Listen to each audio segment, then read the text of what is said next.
Hello everyone, very good morning. So we are going to start another session with Dr. Radhika. So let me invite her.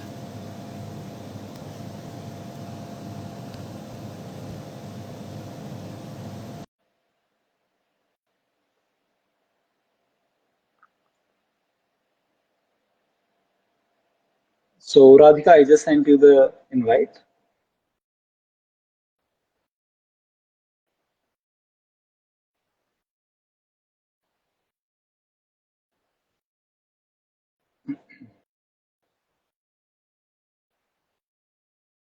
Hi Samvid. Radhika, I just sent you an invite. Are you able to see that? A pop-up or a notification there?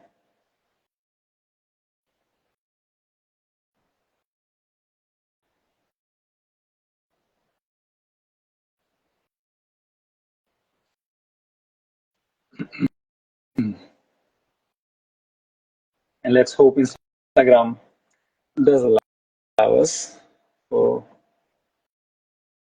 this session.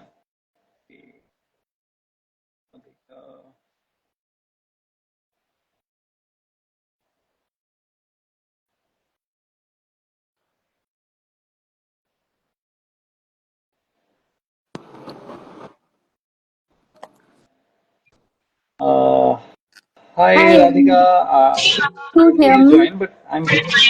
Hi, Yeah, I can hear you and I can see you now. Hi, how are you? I'm good. How are you? I'm fantastic. I actually guessed it. There might have been some internet or network issue that might Yeah, have and got. with the time difference, I'm hearing a lot of echo. Is it? Just a minute, then I'll take off my earphone if that is.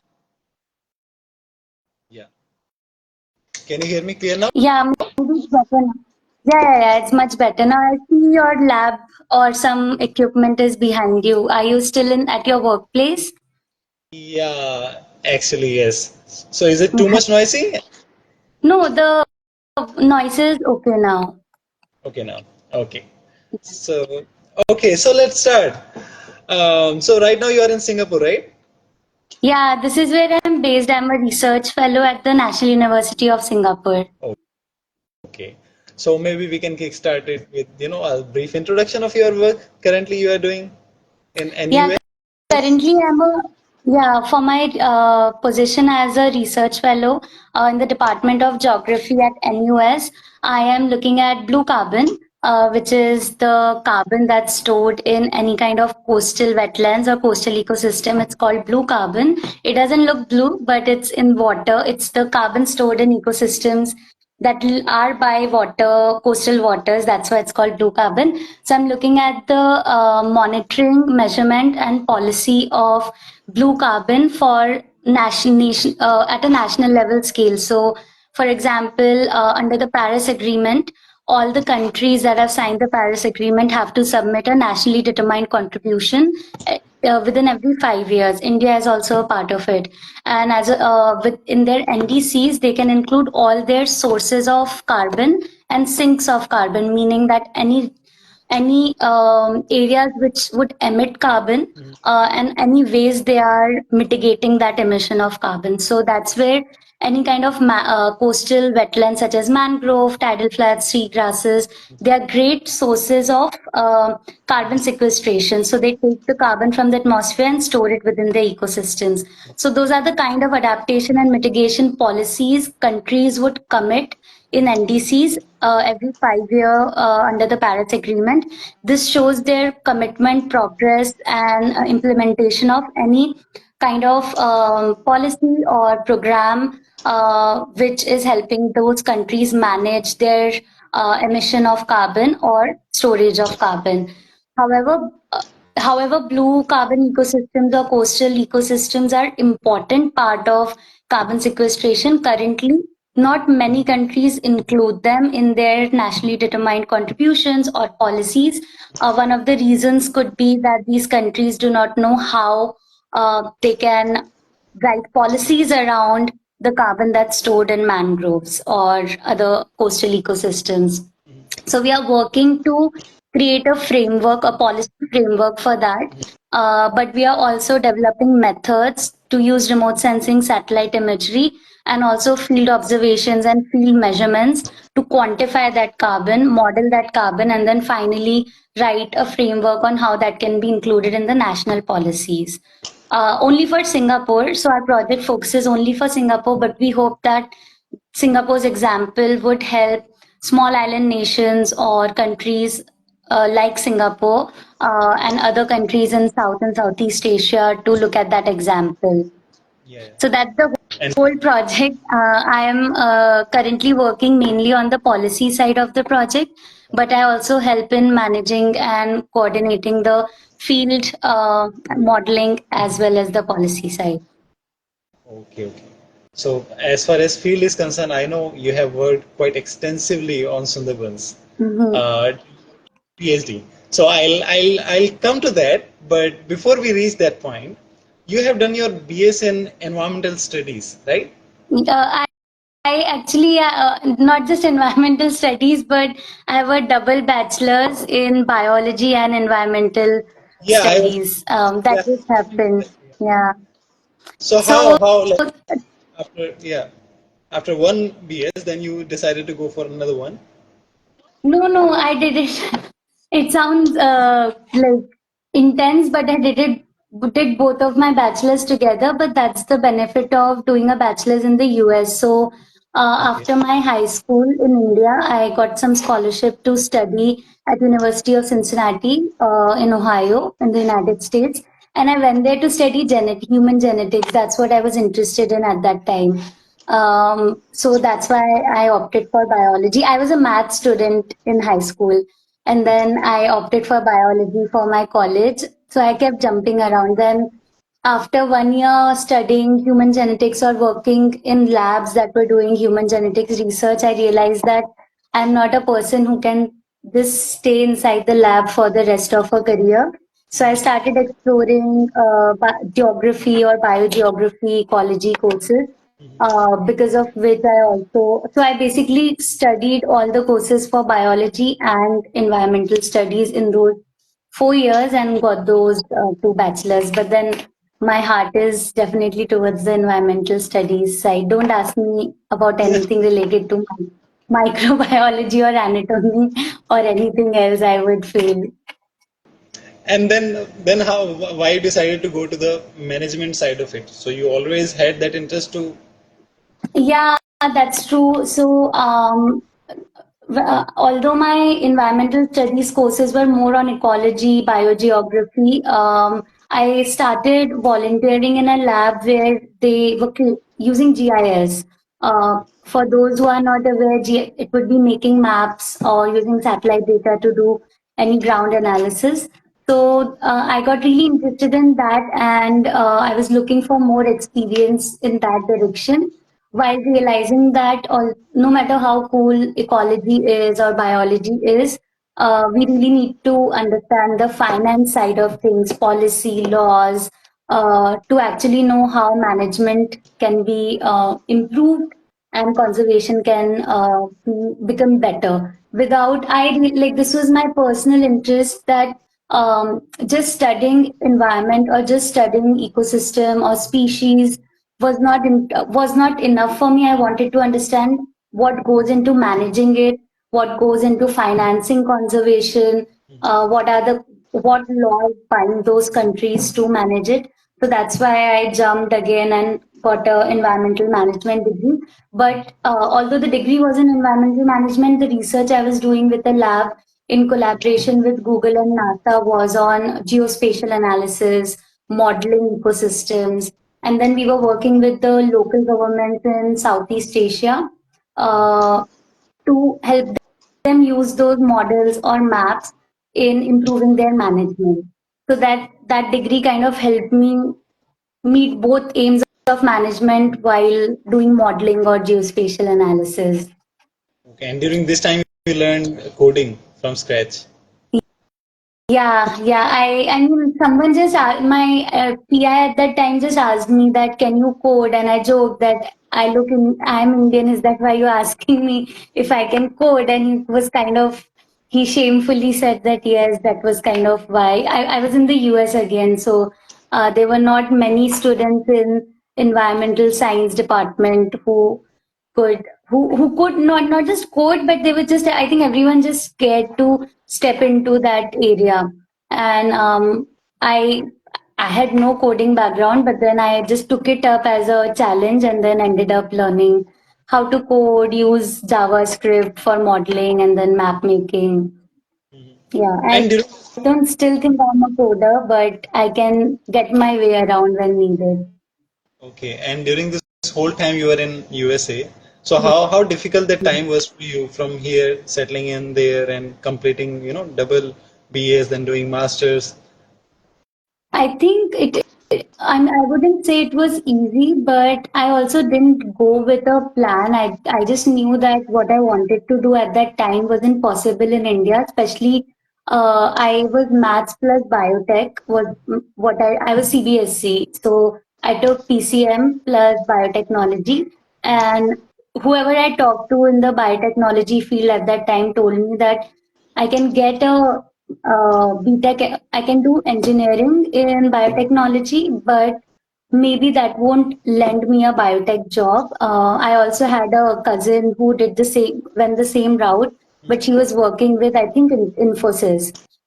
So I didn't want it. Of course, things changed a lot in the next 4 5 years in India. I'm talking about like 2011, 2012 time. So I didn't get any proper direction. So that's why I started applying abroad, and my restriction was if I can only study abroad if I can get a scholarship.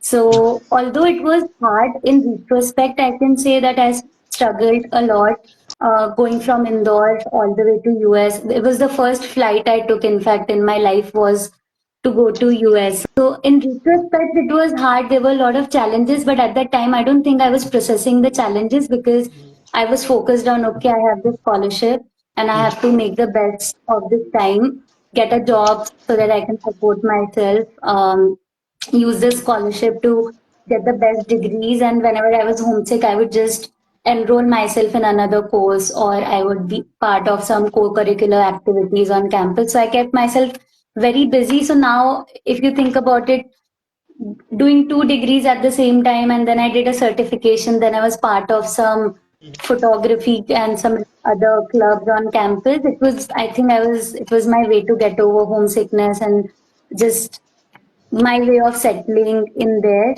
Um, but after my bachelor's, I learned a lot. There were a lot of experiences, personal, professional. That master's became much smoother than my undergrad time. And what But what those 6 years were, yes, please say. yeah, what scholarship you got actually to do your The University of Cincinnati at that time had a global scholarship. It was publicized in Educational Times. I think Times of India had an Educational Time newsletter that would come like I think weekly. So they had advertised a global scholarship. It was only for international students. So that was a way for universities at least 10 years ago to increase their ranking by bringing in international students. So they had some set amount of scholarship for international. So I applied for it and I got in. It was called University of Cincinnati's Global Experience Scholarship or something. So I was about 90% funded by that scholarship. okay, okay. And after completing your masters, then how you got to the Singapore for your Oh, I think those 6 years we were talking about how hard it was in the US. I think in those 6 years I was done being so far away from home. Or I think also the classes you take, the case studies you do. I also did some study abroad. They were all very Western focused. So if okay. they are talking about, if we are learning anything about environmental risk assessment or pollution, any case study on pollution, it would be like some industry causing pollution. And no people are being harmed. It's just like the nearby ecosystem is affected. But at that time, it makes you think that, okay, there are like maybe 10 industries just in my neighborhood harming not just the environment or but water resources and the people living around it. So I felt very like, why are we studying these case studies when they are a lot more important? things to look at a global level, and that's how my interest in developing country issues developed. I also did a study abroad course in Brazil, in the Amazon, and there I saw how indigenous people were living in harmony or being affected by the way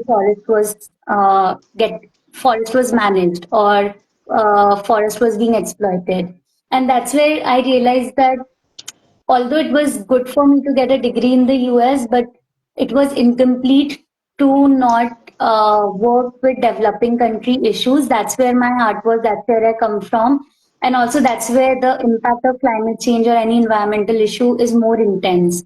So that's how I started thinking about what can I do. I was always interested in research, so that wasn't a question, but I started thinking about what can I do that contributes to where I come from. And I, at that time, I also read the Hungry Tide book. So I was, the Hungry Tide is a book by Amitav Ghosh written on Sundarbans, amazing book. Yeah. It's a non-fictional fiction of impact of cyclones.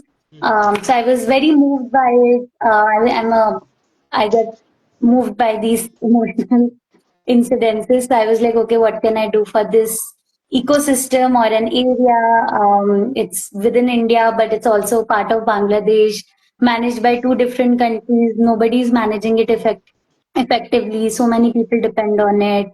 So I started looking at Sundarbans, who's working in mangroves in our region, and I came across my PhD advisor, Dan Fries, who was based in Singapore at the time. And unlike many PhD positions I applied for in the US, where I had to kind of write my application based on what the lab was doing or what the advisor was doing, unlike those experiences in Singapore, at NUS, I got the opportunity to write what I wanted to do. And I got the support, scholarship, and funding, and also my advisor's support on my own research idea. So which was a very positive experience for me that somebody is interested in funding my idea, or thinks that it's valuable to work in Sundarbans. Yeah. So yeah, that's how I got into this program. I was okay to move from US closer to India or be in a place where Sundarbans was more accessible. Got the funding. I think I've been moving around because of wherever there is money and whoever wants to give me that money to do the research I want. So that's how I came to Singapore after my master's. And was that doing snorkeling in Caribbean islands around mangrove had that impact on your uh, research? Yes and no. So, I mean, when I was in the Caribbean, it was at the end of my undergrad. I had a semester left and I was done with my coursework. So my advisor suggested me that I can go for this study abroad. And I chose the most challenging location as a non-swimmer to go to the Caribbean and throw myself in the water, and learn how to swim. That was my way to get comfortable in water. That was something I was not used to. I come from Indore, which is a landlocked place. So definitely that had an impact in me being obsessed with coastal ecosystems. Although the mangroves over there were, if you are familiar with mangroves, they are two main types. One are the sediment-rich mangroves, which are found mostly in India or our side of the world. In Sundarbans, they are sediment-rich mangroves. But in the Caribbean, they were coral atoll or sediment-poor mangroves. So basically, you could see the roots of the mangroves. In our region, we have mangroves which are settled onto soil. Uh, so if you look under the water, you can't see anything. The water is also very sedimented. Over there, it was crystal clear water. You could see the mangrove roots. So yes, I really was fond of those mangrove ecosystems because you could see the fishes in the roots of the mangrove. It was much easier to snorkel or move around that area. But the Sundarban mangrove, nothing can prepare you for that experience where there are tigers, crocodiles, sharks. You can pretty much not even step your hand into the water without hearing about crocodiles or anything else. So very different experience. That experience didn't prepare me for the mangroves in the Sundarbans, I think I got motivated to work on mangroves because I started to realize how important they are for climate change mitigation, coastal protection, and I learned about the community that is dependent on mangroves. So I think it was more from the community's perspective that I got motivated or interested in working on mangroves. Okay. And mentioning of Yeah. field work, how you conducted your field work on Sundarbans? I did it during COVID, so it's a very interesting experience. I started 20 days before the national lockdown was announced, and I almost got stuck there. I did multiple types of field work. I did some field measurements along mangrove shorelines. Then I did biophysical observations, recorded some videos of the shoreline and processed those videos for data later. And the third type of fieldwork was social science interviews with the local communities, and then some satellite data collection. So I had a very extensive plan pre-COVID, but due to the COVID-19 pandemic, so around 26th March or 23rd March, Modi ji announced that okay, at 8 p.m. ki kal se desh band ho raha hai, we're gonna shut down the country from tomorrow. So the place I was staying at, they asked me to leave after that 8 p.m. announcement, and I was in a remote island. Much further away from Kolkata. So I had to take a couple of boats to change islands and then take a van and go to Calcutta.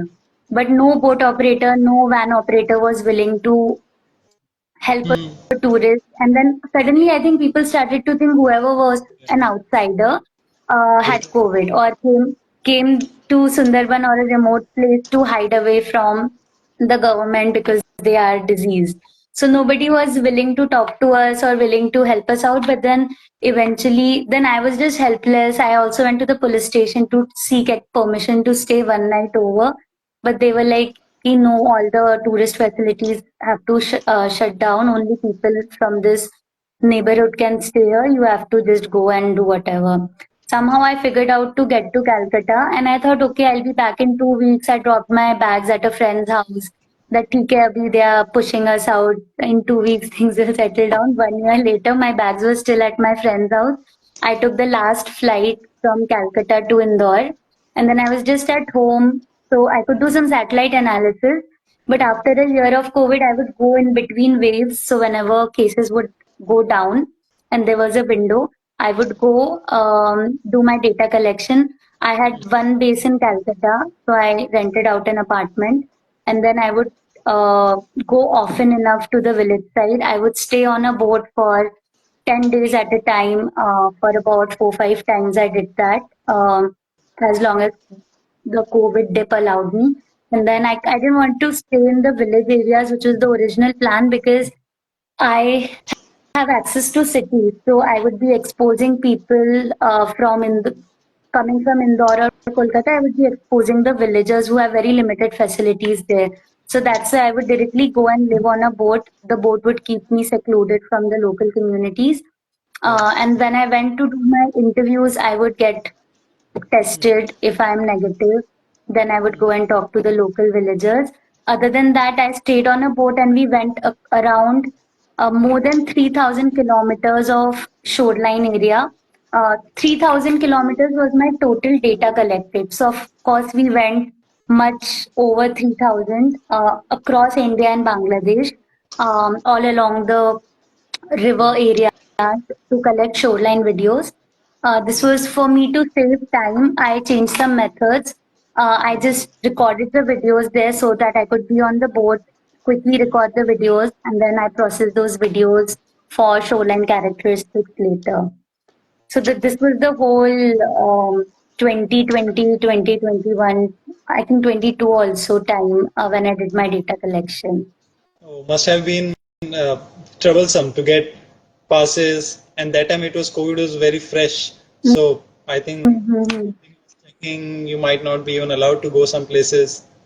Um, I think in the forest area, I already had permits from the forest department both in India and Bangladesh prior to COVID, and I had established good relationships. So going to the forest area wasn't a concern per se, permit wise. Restriction to area was only because of where tigers are, because some sudden storms are coming, and then some areas would become really risky because of storms or choppy ocean. So we would be asked not to go. And then the weirdest reason why I was not able to access some villages was because it was the time of Bengal elections. I think 2021, West Bengal was having elections, and then at the time, BJP had a presence in that area. So the local people who were not supporting BJP had a different view of Hindi speaking people. Oh, And those who were supporting BJP had a different view of very like of villages where TMC had a great presence. And I had no idea about this. So my field support team was local. They were from villages where TMC had a good presence. But I am a Hindi speaking person. No matter if I support any political party, just being a Hindi speaking person was enough for people to be biased against me in oh, those rural Bengal areas. So my field support team, of course, they were not biased against me. They could not take me to certain villages where they couldn't ensure that I would be safe.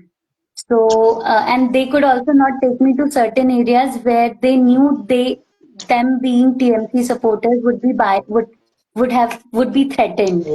So there were certain areas where I would be safe, but they would be threatened. And certain areas where they would be safe, I would be threatened. So they only picked handpicked areas where they had enough connections or enough relations with the local people, where the local political air wouldn't affect my research.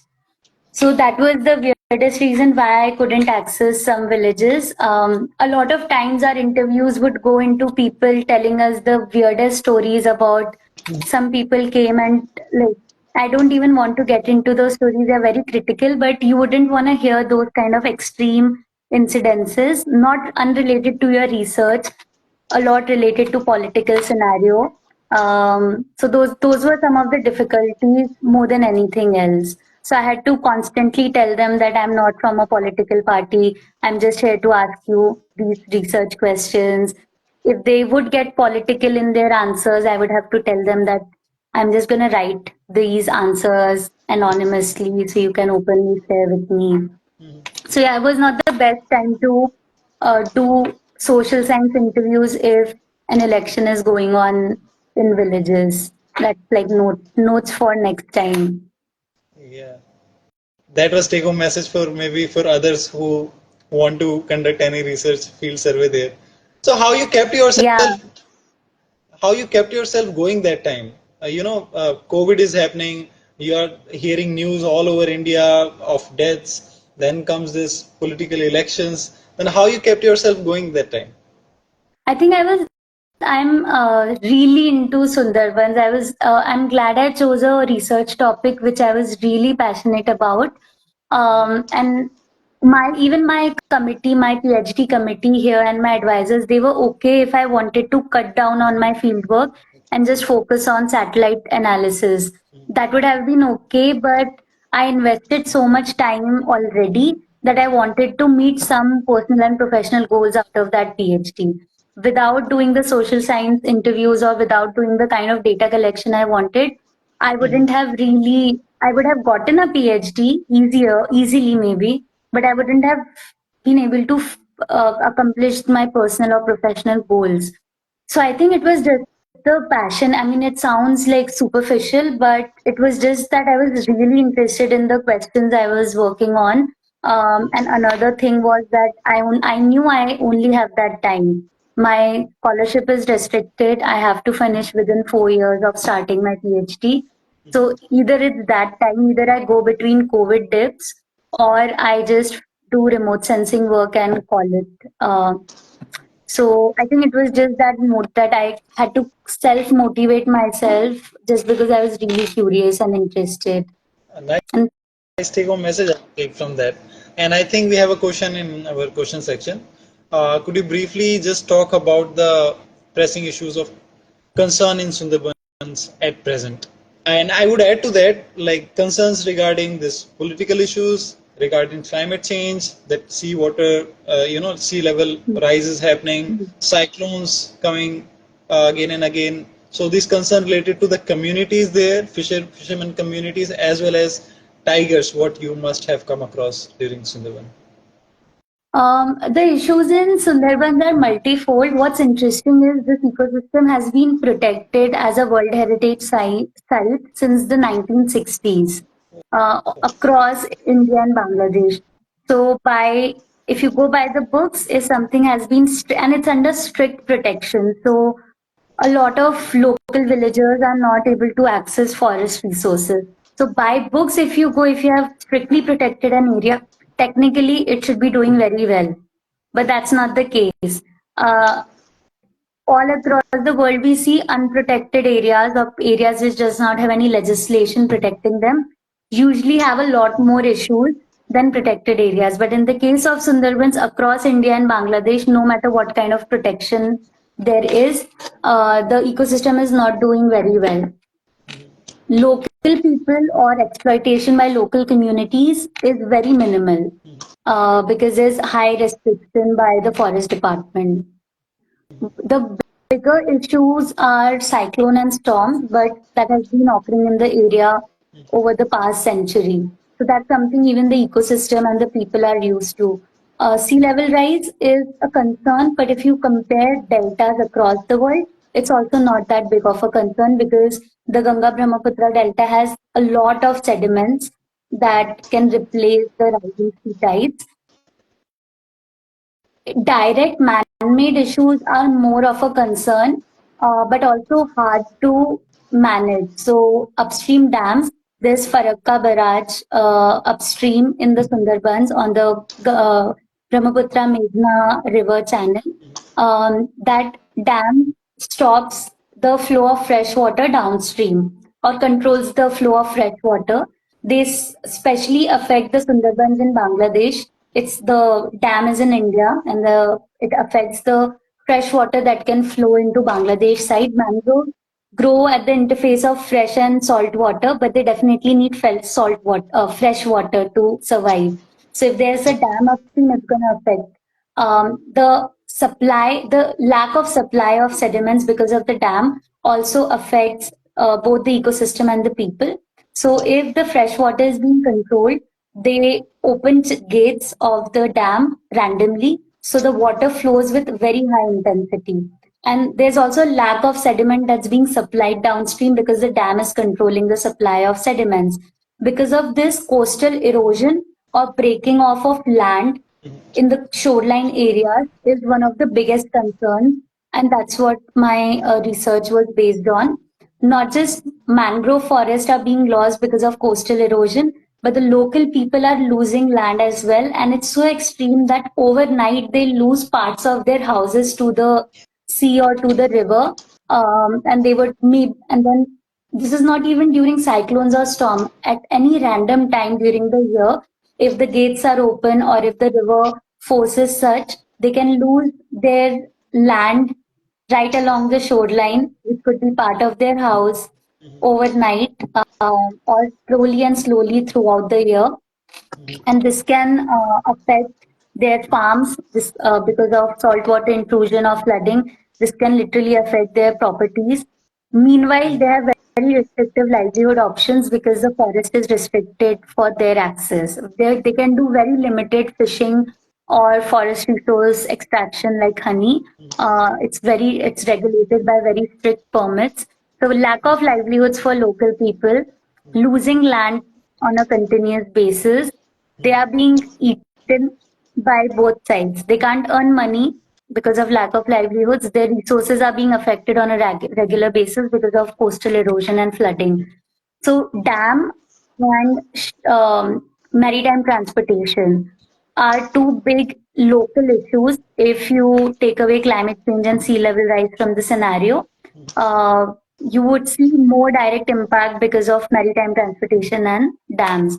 And maritime transportation is interesting because it's a protected area. Technically, no ships are allowed, no local people are allowed to bring their ships in and fish.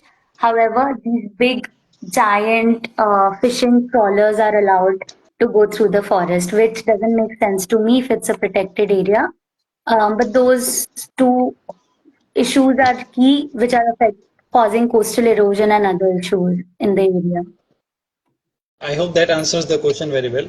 And while conducting interviews when you were doing your PhD, you came across any peculiar story that you would like to share that you remember quite Peculiarities regarding, this loss of livelihood to start with, and second will come after that. yeah, mm, this was during my field work, although COVID was one of the key thing happening.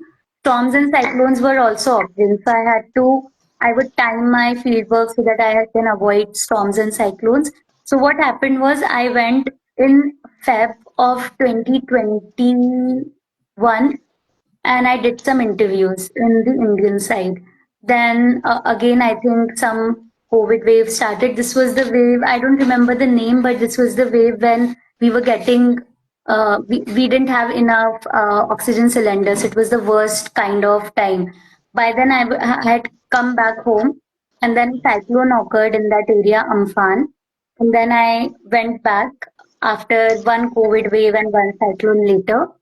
So I remember this one auntie, I was sitting at her porch or like front yard, and she was doing some evening rituals. This is pre-COVID, pre that COVID wave, pre-cyclone. And in her front yard, she was telling, I was asking her, what ritual are you doing? I was not really asking her anything about my interview questions. And then she was making a mala and like making a rangoli and preparing things for her ritual. And she told me that, I used to go to the forest. I used to catch crabs and catch fishes with my husband. The tiger attacked my husband and took him away a few years later, and she only has three daughters. And she was like, I got my three daughters married. It was hard to manage without my husband. But eventually, I stopped going into the forest because it was getting harder and harder to manage. And she was getting older too. So she was like, first, the forest took my husband, and then my daughters got married off. Then it took my livelihood away. It was getting harder for me to manage to go to the forest and not think about the tigers or not get impacted by the forest department people. So I stopped going to the forest too. And eventually, so I started staying at my home, and there were some mangroves in front of my house. So I could manage catching fishes by the mangroves. Slowly, the river took my mangroves away. And now all I have is this land that we are sitting on. She had a tulsi court and where she was doing the rituals. She's like, I only have this area in my little house. I managed somehow with my savings or with some donation or some fishes I catch right around my house. Um, that story stuck with me because I went back to the same village and I went to look for the same house and I went to look for that auntie just to catch up with her. I couldn't really find her house, although people kept telling me that, and my GPS location kept telling me that I was nearby. I couldn't find that house because 70% of that house had completely disappeared.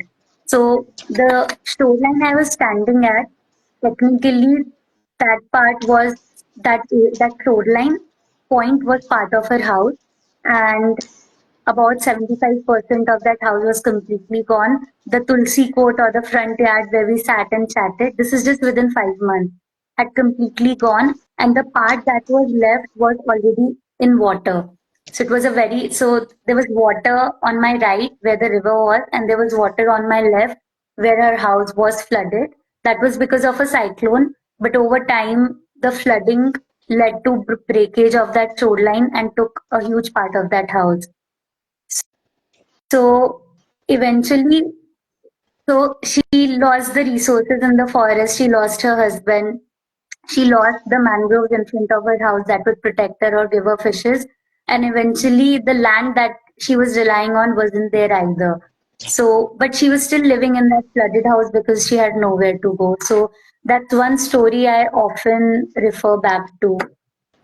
Oh, that's quite, that can leave It's a a very deep impression. depressing. And that can leave a deep impression like, yeah, the condition, how bad it is. on islands like Sundarbans, and also Yeah. it gives a sense of you know uh, gratefulness to like what all facilities we do have, and we don't have to suffer that extreme. So okay, moving next, someone has asked you a question: how can I find good guides for PhD abroad? Uh, by guides, I mean, I think the person is probably referring to advisors or the guides we work with. Yeah. So I think the best approach is look at the research you are interested in, look at the leading papers being published in your research, and then look at the person who has published it. So that's a good, like, because our network is always limited. We can't know everyone who's doing good work in our field. So look at these people who are publishing important papers in your field and then very openly contact them. Attach your CV, write a description about what you are interested in doing, how that relates to what the other person does, and send emails. The best way to find advisors is to find people who respond to your emails. If they are not even responding to your emails, no matter how great they are not going to be good guides or advisors eventually. So find enough people that you think are related to your work, or if you have colleagues or seniors within your field, ask them about the people they have already worked with. So go by either known network or find people who are doing good work in your field by publishing good papers. Approach them, see who responds. If you don't get a response in 1 week, maybe shoot them another email. It's easy to miss if they're traveling or on field. Wait for a month or so. If you don't get any response by sending couple of reminders, then maybe start chasing some other person. Uh, I was recommended to email my PhD advisors by a 3 or 4 people who had met them at conferences or their work. So that was a good sign. Okay, so I hope Anuja you got your answer. And moving to the next one, next question, like other memories apart from the just you told about maybe encounter of Bengal tiger. Any such story you would like to share? I can't ever finish a talk or any conversation about Sundarbans without being asked this question. Yeah. And the sad answer is I have not seen any tiger during my fieldwork in the Sundarbans. I have seen tiger footprints, and I was with the forest department people, so they were telling me how we can tell how fresh those footprints are by looking at them. If they are flooded with water, then and I have made a post about it on my Instagram too. If they're flooded with water, then it means that one tide had already passed ever since that footprint was made. If they do not have any water in the footprint, then maybe they are very fresh. So they had some ways of telling based on the water level. No tigers spotted. A tiger herd from across the village. And so there was one village I stayed at a lot. It's called Bali, in the Sundarban, Indian side. And then I heard a roar, and then I wasn't sure what I heard. And in this village, after evening, it gets very quiet. There's barely street lights. You can even hear the temple bells from far away. It was a very loud noise. And I asked someone, and then they were like, "Yeah, it's a tiger, and we keep hearing it." And I was like, "How? Where?" And then they showed me that there's a island very far away. They showed me on the map. They're like, "Oh, this island has tigers." I'm like, "वहाँ से how can you hear tiger in this village?" They're like, "No, this is common." That was one of my first trips. But no tigers spotted. But I talked to forest department people. They have worked in the area for 5, 7 years and maybe seen 2 tigers. So maybe it's I did. I'm not such a big loser for not seeing tigers. My villagers were happy. They didn't want to see tiger and get a bad omen. So that was they were happy that we didn't see any. Yeah, and during that time you had any concern because all these stories, uh, people going to the forest and not coming back. So that had any impression on your mind? I still couldn't imagine how can a tiger come to a boat and chase people. The tiger can. The tiger is very capable there to swim across very big river channels. But I think I was just naive. I was like, no, that can't happen.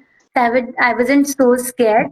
And also, I knew the methods I'm using. The boat is moving around in very like in touristy areas, you are more likely to see a tiger. Tigers are shy. In touristy areas, they're used to seeing boats and people. But I was working in something India calls a no man's land. It's a border security area, so no one can visit it. So there, I knew tigers would be more shy, and if the boat goes, it can hear from far away distances. So more likely to not spot it. But I wasn't scared. I think I would have been scared if I maybe saw it, and then I would have been like, okay, it's a real thing. I keep telling my friends from the villages that you are creating a hypothetical mysterious figure. There are no tigers in the forest because I didn't see any.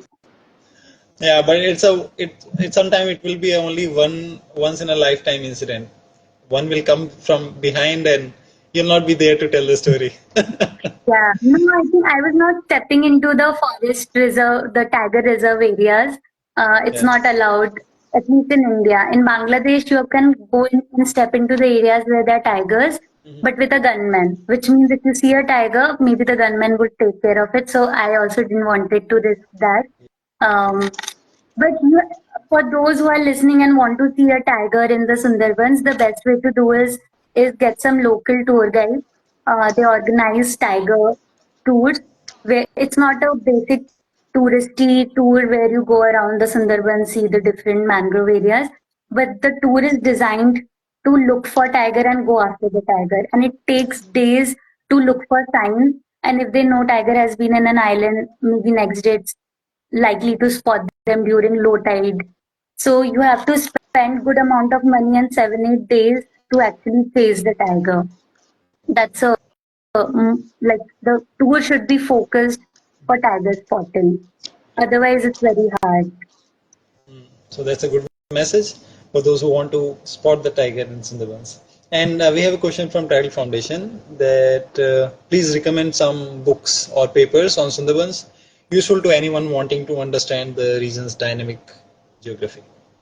Right. So for books, Hungry Tide is a non-fictional depiction, but an easier one to get into, also non-academic, but very interesting to read about the culture of the area or the lives of the people. But if you're more focused on academically understanding the local communities and how they interact with the forest, Forest of Tigers by Anu Jalai is a great book. It's a very nice read, but it's PhD thesis of the Anu Jalai. She's a professor in India, I think now, but she was earlier at NUS. She did all the groundwork for Amitav Ghosh, just fun fact on the side. Those two books are good to get into understanding what's happening in Sundarban.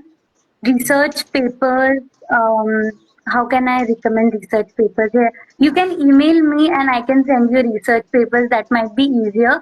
But some themes to look for are cyclones, carbon sequestration in mangroves or mangrove species diversity, restoration, forest like mangrove restoration. For community side, you can read about Bono Babies, whole culture. There's like a forest goddess or a mangrove forest goddess that's worshipped equally by Muslims and Hindus in that region. And it's very interesting. It's the her Johar Nama or her book, the mythological book is written in Persian, but there is a murti made out for her. So murti system is more for Hindus, and then the script is written in Persian, so it's written from left to right, right to left. So you need a Maulvi to come and read it. So a Maulvi comes to a temple to read the Jahanama, and there is a murti made out of this goddess who is worshipped in scriptures written in Arabic or Persian. So it's a very cool combination. You can read about her as well.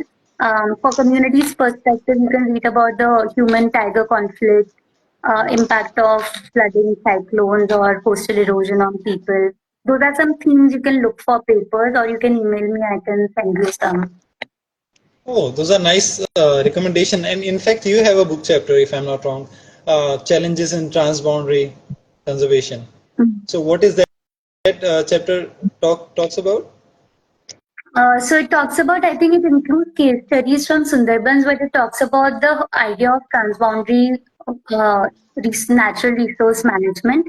What that means is that political borders are not, of course, designed by taking ecosystems into considerations.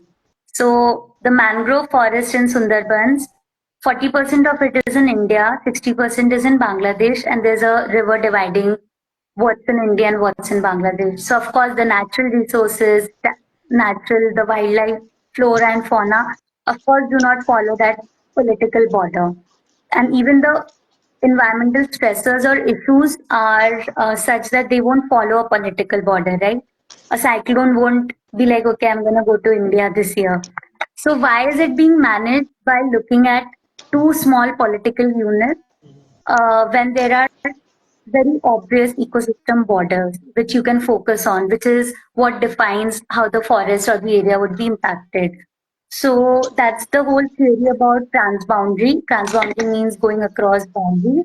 That's the idea about transboundary forest management. Same thing is between India and Nepal as well, India and Pakistan as well. We share a lot of cross-border ecosystems, but their management is not entirely done while looking at ecosystem in its entirety.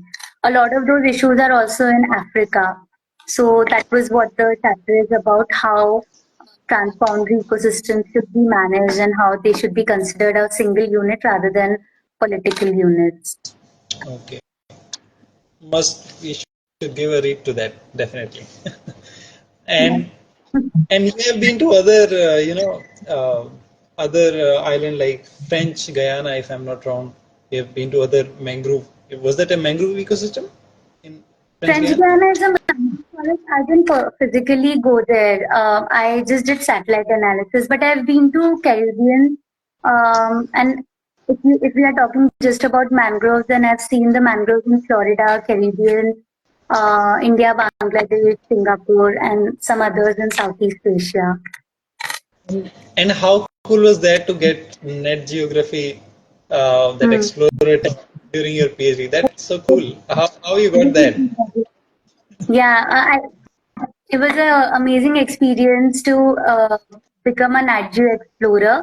I applied for it because there's someone called Asha DeVos. She's a marine biologist from Sri Lanka. Yeah. Um, Many of us would know her. If you don't, she has like identified species of whales in her area. So that's how cool she is. So I would often correspond with her for getting career advice, and she was always very helpful. In her one of her emails, I saw that her email signature has changed, and now she's also writing that she's a Nat Geo emerging explorer. And I found that very cool. I asked her about it. She sent me some links to look into it. And I was in my undergrad at that time, and ever since then, I was very keen on applying for this grant. Over the years, their granting system changed, and mine got rejected once, and then I was asked to apply again. So it was a long journey, but it's a very cool system if anyone is interested. And there's a misconception that Nat Geo only funds very extreme kind of field work, or you have to do it in very remote areas. That's not true. Any story that's important to you, you can think about writing it as a National Geographic Explorer grant. They not only fund your curiosity or your idea, but they're also very interested in you as a person, why you are interested in doing whatever you are doing, and they really want to see the passion there. So if those things apply to you, it doesn't have to be a conservation related thing. It can be a human ingenuity thing. It can be a history, exploration, culture, photography, anything they are interested in. So I really encourage anyone to apply. In India, there's a huge network of explorers that you can tap into for any help. But it's very Nice. cool. It's a lifelong relationship. You are there, basically, you are there with them for the rest of your life. You'll be called an explorer. There are various grants that come out, especially for explorers, that you can apply for. And unlike like I'm in a academic scene where we are restricted by the kind of grants we get, or we have to keep developing our research portfolio in a certain way. But for Nat Geo grants, you can explore whatever as long as you can show that you can do it. So the outcome doesn't necessarily have to be like just research paper. It has to be much more than that. Community engagement, how do you give back to the community? How do you train the community to continue your research? Those are some of the things that I did to kind of took it a step forward. And and you got invited for giving, invited talks for NetGeo Explorer about your fieldwork in Sundarbans, isn't it? Yeah, it was last year. I was invited to present at their symposium, which is organized for their funders. So Rolex and all their big funders were there. And surprisingly, it's still I pinch myself. I don't know how I got that chance so early on as a explorer, but I was invited to give a talk there. I made a T-shirt with the map of with my first published map of Sundarbans and the erosion that took place, which I researched.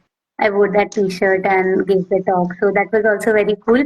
It was cool to like bring stories from India and Bangladesh, which people would just ignore otherwise, to such a big stage and to a very diverse audience. So, uh, as from outside, when I go through your whole research journey, looks quite lucrative and so filled with stars. How it has been to you, if you have to summarize in 2 3 lines or a paragraph, how it has been your research from starting till the present. I think in one word, I would say random. I was just always chasing the next thing I liked, or just chasing things that looked interesting, and then I would drop it if my interest dropped. So I was working in a lab which was doing in vitro fertilization of seeds. I worked there for a year. It was very cool, but then I was like, oh, I don't want to do this for the rest of my life. So I jumped and started working in a lemur ecology lab.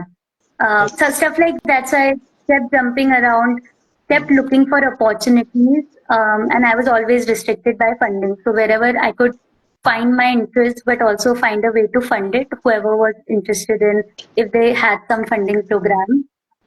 So I developed, I think up until now, I have always been jumping around wherever my interests lied. So like the Sundarbans thing or working with NASA and Google on satellite mapping, all of those things was something I found really damn cool, and then I just kept doing it. So in simple words, I kept chasing my passion, and thankfully, the funding came with it. Maybe I was smart about planning it such that funding is also there. And also, like, just determined. If I got like 40 no's before I got one yes for my PhD application. So I would shamelessly also keep trying around. Now it might change a bit. Now it might not be what's the next best thing I like. Now it might be more aligned with more personal and family interests, being close to India, close to my family. What are the next steps for me personally? And where is that leading me professionally? So I might be more restricting myself to options. Earlier it was just whatever, and I didn't have any other restrictions. I had a very supportive family, so I could keep doing that. Nice.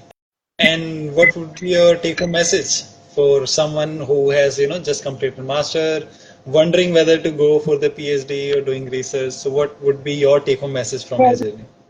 Hard question. I think the take home message is your interest, if you have enough interest and passion, don't go for the doctor title. At the end of don't go for the doctor title, don't go for the recognition that comes with the PhD. Go for your passion, go for what you're interested in, because in the lowest times when there's the darkest of days, especially for me, those were the thesis writing phase. And when you're not getting the right kind of like comments, or maybe you have to keep editing your thesis, the only thing, and you can easily quit everything and go back and do a much lucrative job. There's not a lot of money in our field as well. In those days, it's only your passion and your drive that will keep you going. So just do PhD if you are really into that topic. And another take home message, if you have a really supportive PhD committee, really supportive PhD advisor, only commit to it. Sometimes to look for a good advisor, I think the question also came earlier is that person a human and considers you as a human? If you say that, you know what, my last week was unproductive, or my last month I had some family issues, I couldn't focus on my research, they shouldn't be shaming you for it. They should be supporting you. It's a very long commitment to find good people to work with and look for topics you are very interested and passionate about. Otherwise, कुछ नहीं है PhD में. There is nothing that special. Don't do it. Have a much better life. Earn a lot more money. But do like if you're really passionate about it, please do it. I think the only answer uh, with which majority of PhD student or those who have done postdoc will agree with the statement you have given. And I think to whoever I have talked to, without any exception, this is their actually final take-home message. Unless you are very much passionate, don't go for it. Including myself, this I also had the same opinion when it comes to PhD. So last and final question: does anyone ask you और कितना पढ़ोगे? It's Abhi bhi, even up to now, even I'm used to saying I have to go, like I have a 9 to 5 job, I'm a researcher, so I can say I'm working. But I say, oh, I have to, मुझे पढ़ने बैठना है या मैं पढ़ने जा रही हूँ. Even my work is just पढ़ाई for me now. So if I have to write whatever, I have to write up a document today. So I've been telling my husband that, oh, I have to study today. So even everyone asks me still और कितना पढ़ोगे, and even I tell myself कि ये पढ़ाई करनी है, वो पढ़ाई करनी है, ये कभी खत्म नहीं होगा. इंटरेस्ट हो तो ही करो, वरना और भी बहुत अच्छी चीजें हैं करने की लाइफ में. It's a so very true. Nice title. Thank you. So thank you, Radhika. Thank you so much for taking time out and sharing such, amazing experiences and nice, thoughtful take-home messages.